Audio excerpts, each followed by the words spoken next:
Time doesn't heal our wounds, only God does.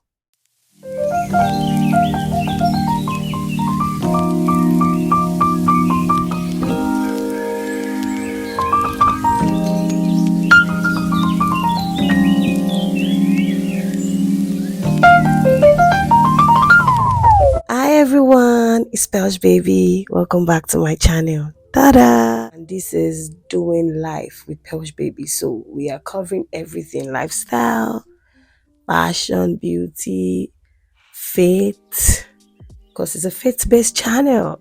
So welcome back. It's all good vibes here, as you can see. I know from the caption of this video, it might seem a little bit emotional and really serious. Yes, it's serious, but I really hope that anyone watching that's one way or the other lost a loved one, anyone at all, I really hope God heals your heart and make you see the beauty of life again, and just know that your loved one is watching over you.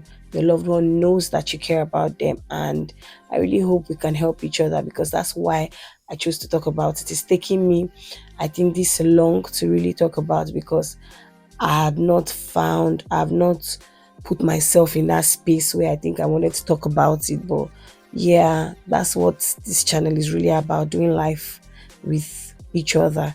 I want to learn from you, and I hope we learn from each other and just rub minds together. Please make sure you come to the comment section and share your own, how you've dealt with grief in your own way. I lost my dad when I was 9. Yeah, it's 24 years this year since I lost my dad. I was 9 years old. I was pretty young, so I don't think I can really explain how I felt when I was 9 years old. You think as the years went by, I I started feeling it more when I started to grow older. When I would be with friends and see how their dad treats them, and how their dad is just present in their life. Okay, this is the place of a dad. This is where I miss this man. This is where I wish this man was present. And I have few memories of my dad, not so much, because I can't really remember so much as a 9 year old or even before. And there's this gist that my mom always saying that my dad was like he was done. Obviously, when you have a boy and a girl, I don't see the reason why you should have another kid. And my mom said she didn't know she was pregnant. I think maybe she was 4 months, 5 months gone. Yeah. So I think when she told my dad was like, "What? Where? When?" And the thing really messed up with my mom. Like, before he came to accept that okay, she was pregnant, it really strained their marriage. They dealt with it and all, but my mom says, and they all say, fast forward to when I arrived, I became his favorite. I can't help it. Imagine if they did not have me. Like, my family will never be complete. I hear that I have most of his traits, like my heart is mostly like him. That means he's a good person, because I'm an amazing person. I lost my dad September 3rd, 2000. So yeah, September 3rd. I can never ever forget.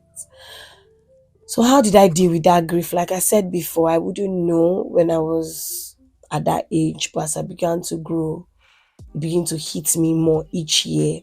And I think I came to a place that I don't think I will ever stop celebrating or thinking about him or celebrating him generally. I will never stop. I can never stop, because I can't just stop. There's no reason why.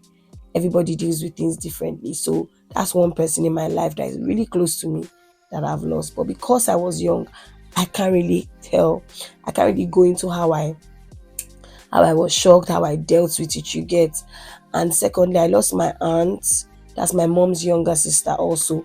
Around the same time, I think a year after my dad, or a year before. I can't really remember. Yes, I think it's a year before. So I lost my aunt. She was a very significant part of my life also. She was an amazing woman, like literally amazing. I don't think anybody in my family has any negative thing to ever say about my aunt. So she was really an amazing person also. And so that was another loss at a young age. I can't really also explain how it was for me, because I was also young. And I think my dad's mom also died around that same time, a year after my dad. So it was 1999, 2000, 2001, like that. Like I said, I was also very young. But the first loss that I think I felt that really hit me was my mom's mom, my grandma. Yeah, my mom's mom. She was a significant part of my childhood. The age difference between you and your siblings are so much, like 7, 8 years difference, and there's really nothing you and your siblings really have in common because the age difference is a lot. And so my mom is here, a single mother, a single mother because she was a widow. Yeah, dealing with 3 kids and trying to give them a particular standard of life. So all she had to do was really just leave me with my grandma. Was it a good decision? Trust me, years after, I think I will forever be grateful to my mom for making me grow up with my grandma and my aunts. That's my another of my mom's sibling. I had the best childhood, trust me. Everything I think I have, like I've learned about life, about home, about being homely, cooking and all that, I learned from my aunts. I learned home, like home duties and all. My grandma and my aunt, they were a significant part of my life. And so having to lose my grandmother was a year also that was the favorite. I was her favorite. Stop it. So having to lose her was really heartbreaking. Like it was heartbreaking. It was so difficult. I didn't know how to deal with it. Yes, I didn't know how to deal with it. My cousins, they were. I'm very emotional. Very very emotional. I cry a lot. But there's one thing I think I noticed after my grandma's death is, as an emotional person, when it comes to loss, pain, like heartbreak, you won't catch me crying at that moment. I'm a slow burner. I start to deal with it. I think when everybody is even coming out of it is when I start to deal with it. And I never talked to anybody about it. I dealt with it really, really. It was really hard. My grandmother was Teresa Kikiweji Etoniku. Sacrifice so much for her children.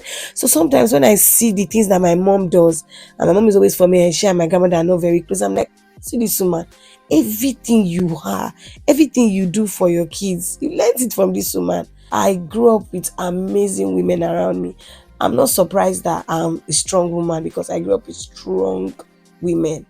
That was the first loss. I think I was older and I felt it.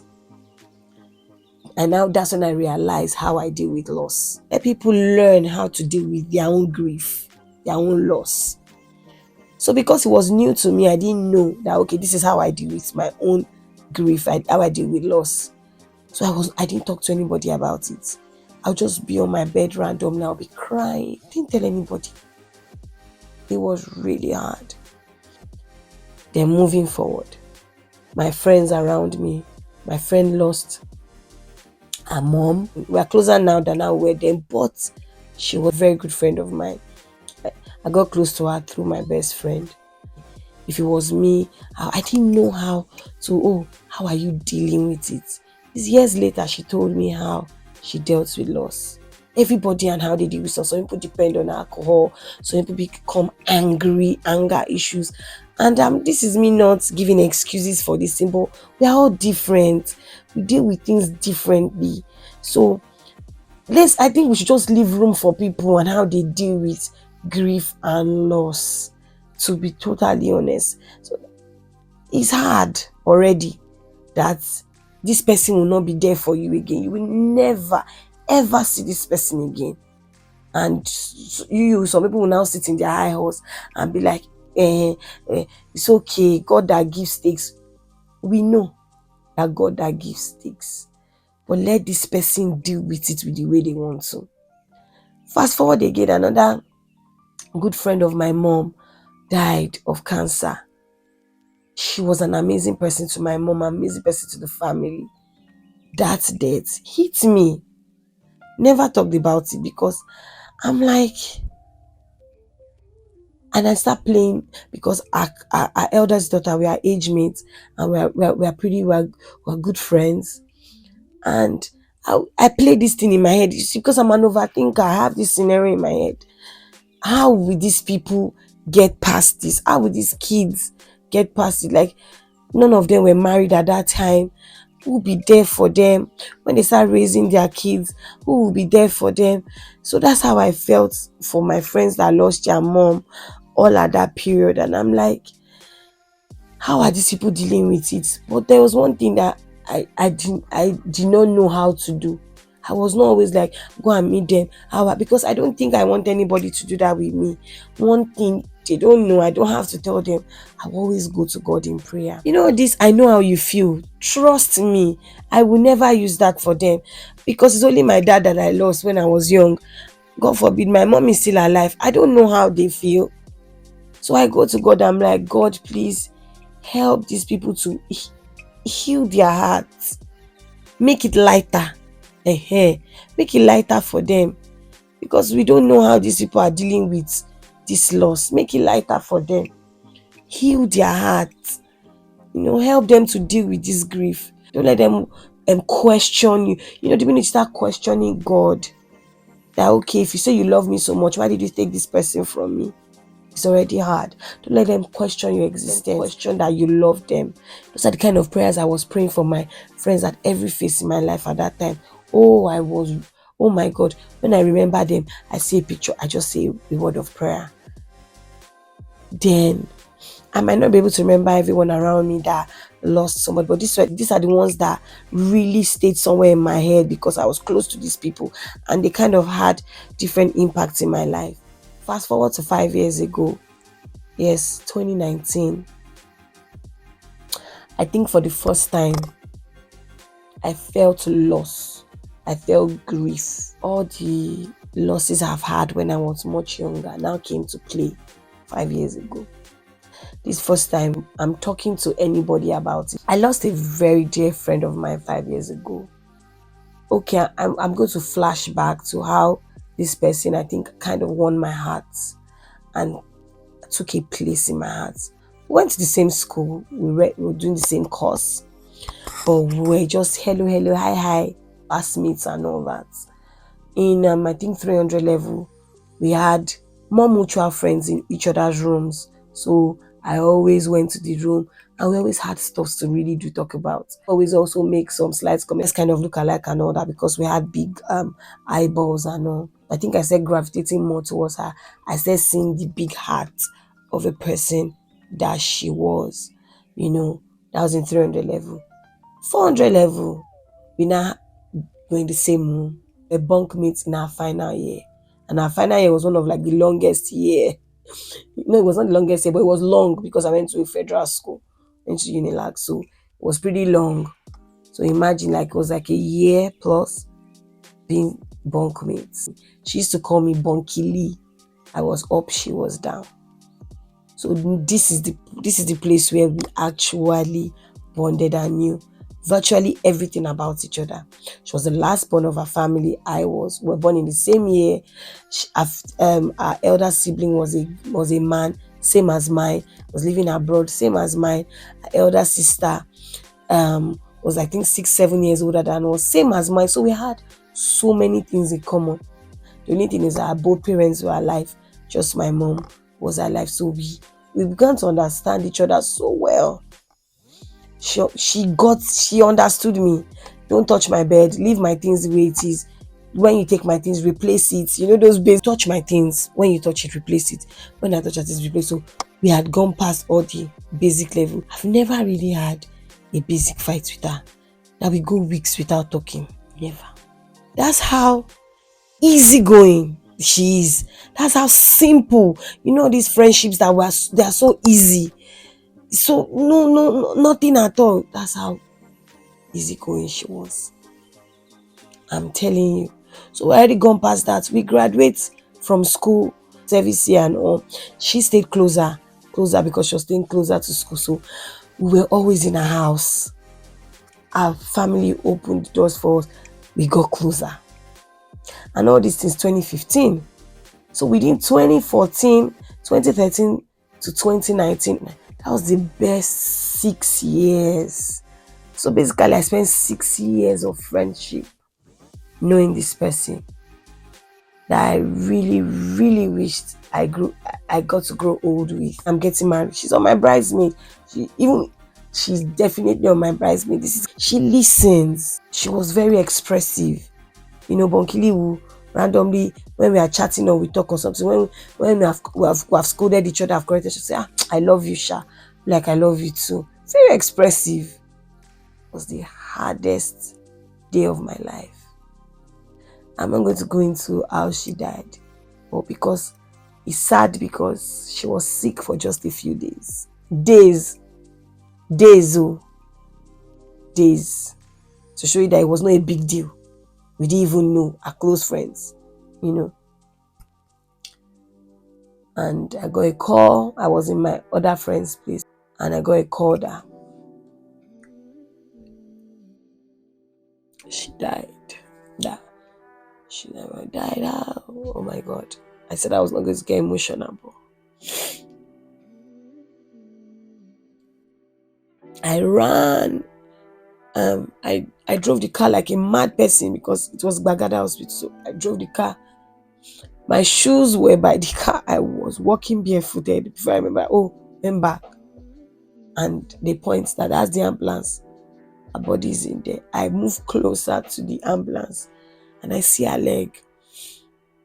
She started to use white nail cutters, like chalk white nail cutters. I think that year. And I see the leg outside. I see the white nail cutters. I'm like, she's there. That's it. Everything, all the running around, trying to graduate, be a good person. Everything just ends there in an ambulance to be taken to the mortuary. That's it. It was the hardest loss of my life. I'm not even joking. The hardest one. I was trying to understand it. I needed answers, but I never got it. Till today, never got the answers I needed. How did I deal with grief? Till today, I cannot say how I dealt with it, but I'm so grateful to God because it was cold. Oh, our loss was cold. I started hearing her voice regularly. I'm not even capping. When I'm thinking of her, I feel so cold. I could feel her. Very emotional person. Everything that Bonkile has given me. My birthday before that one, she gave me this very cute, expensive handbag. Till today, even when I was leaving Nigeria, I took it with me. I'm not even joking. The bag is peeling because I've carried it for years. I just left it somewhere. There's a makeup brush now. I still have it. One thing, I don't think anybody had noticed. I've been using chalk white cutters since I lost Bonkile. I've not changed my nail polish. Is it because of her? Maybe somehow I just want to always feel her around me. I'm a child of God. It's okay to really think about people. It's okay to want to still have a feeling of this because this person is a good person.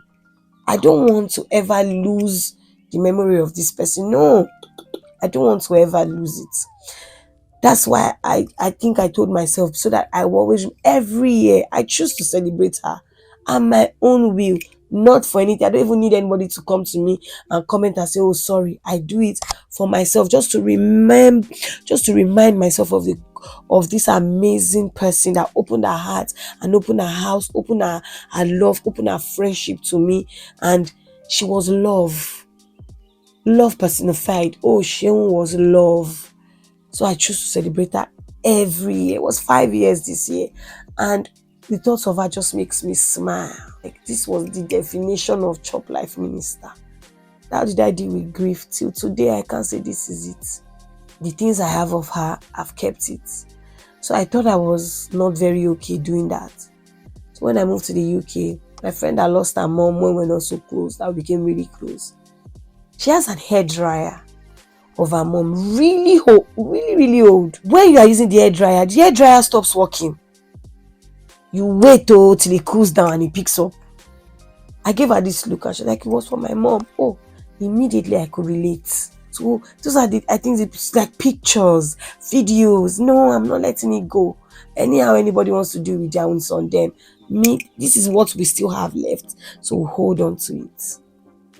So yes, how do we deal with grief? How do I deal with grief?